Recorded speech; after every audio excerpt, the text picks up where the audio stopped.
Nagsisimula ang pelikula sa isang babala tungkol sa paparating na meteor shower.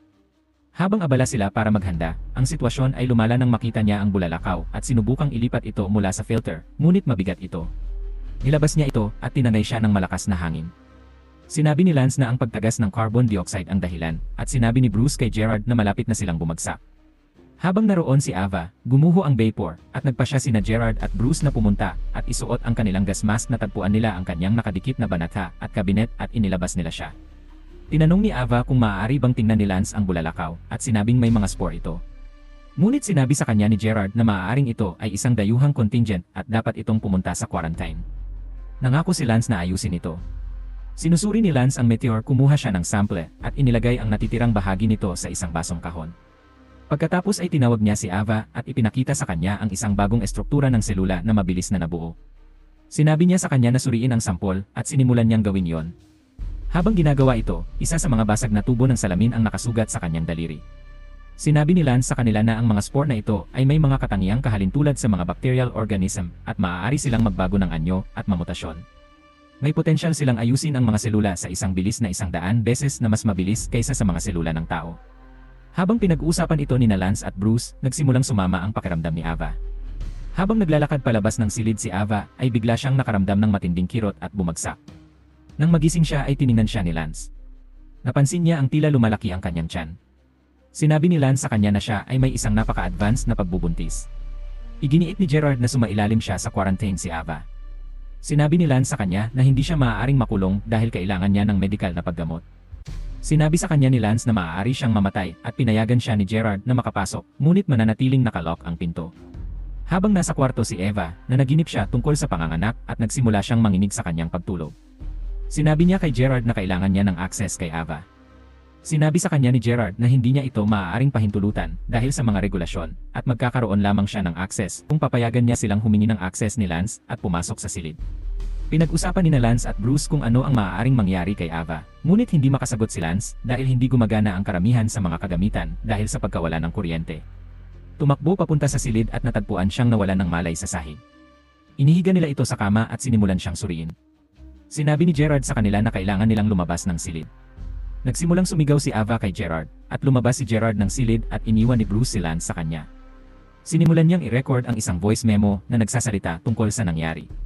Nakita ni Bruce ang alien, ngunit kinagat siya nito at tumakas mula sa lab. Ikinuwento niya ang nangyari sa iba, ngunit ibinasura nila ito bilang isang guni-guni na dulot ng pagkalason sa carbon monoxide. Sinubukan ni Ava na ipaliwanag sa kanya ang nakita niya kay Lance, ngunit hindi rin ito pinansin. Sinusuri ni Lance si Bruce. Patuloy na sinasabi sa kanya ni Bruce na may kumagat sa kanya, ngunit hindi siya pinaniwalaan ni Lance. Sa loob silid, nakarinig si Bruce ng kakaibang tunog at sinimulan niyang hanapin ang pinagmulan nito. Habang nag-imbestiga siya, nagsisimula na siyang makaranas ng kakaiba. Bigla niyang nakita ang alien na kumagat sa kanya na nakatago sa air vent.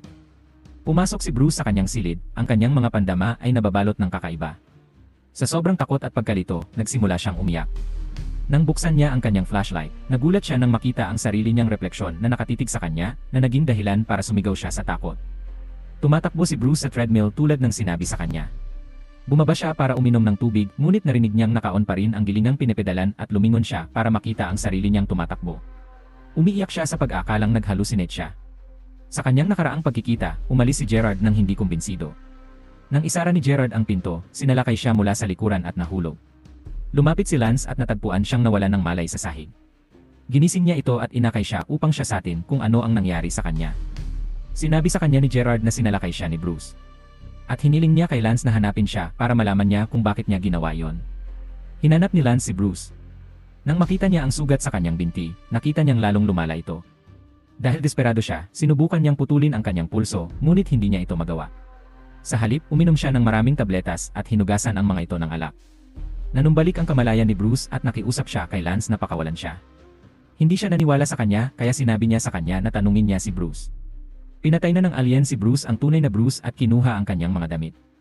Nang makarating si Lance sa kwarto ni Bruce, natagpuan niya ang bangkay ni Bruce. Tinakpan niya ito at pinatugtog ang isang recording kung saan nagsalita si Bruce tungkol sa isang bagay na lumabas mula kay Ava. Ang alien na nagpapanggap na si Bruce ay nagtangkang salakayin si Gerard. Ngunit lumaban si Gerard at kumuha ng baril. Pagkatapos ay nagtungo siya sa pintuan, hawak ang baril. Lumapit si Lance at tinanong kung ano ang nangyari.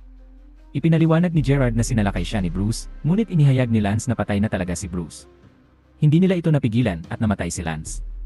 Nagtungo sina Ava at Gerard sa kwarto ni Bruce para tingnan kung may magagawa silang makakatulong sa kanila. Natagpuan nila ang mga record sa kanya at sinimulan nilang i-play ang mga ito. Sa recording, sinabi niya, ang tanging paraan upang mabuhay ay umalis sila sa istasyon gamit ang escape pod. Nagtungo sila sa mga escape pod at sinimulan nilang ihanda ang mga ito. Gayunman, binuksan ng alien ang pinto at pinapasok ang carbon monoxide sa silid. Bumalik sa Earth, natuklasan ng mga otoridad ang nahulog na escape pod, ngunit walang laman ito. Nakatanggap sila ng mensahe mula kay Gerard na nagbababala sa kanila tungkol sa banta na dulot ng anumang nasa pod. Sa huling eksena, nakikita natin ang alien sa isang kuweba, patuloy na nagbabago, na nagpapahiwatig na ang panganib ay malayo pa sa tapos. At dahil dito, matatapos na ang pelikula. Sana ay nagustuhan nyo ang aming video. Panoorin ang mga susunod na recap. Huwag kalimutang mag-subscribe para sa higit pang mga kamanghamanghang mga recap. See you sa susunod.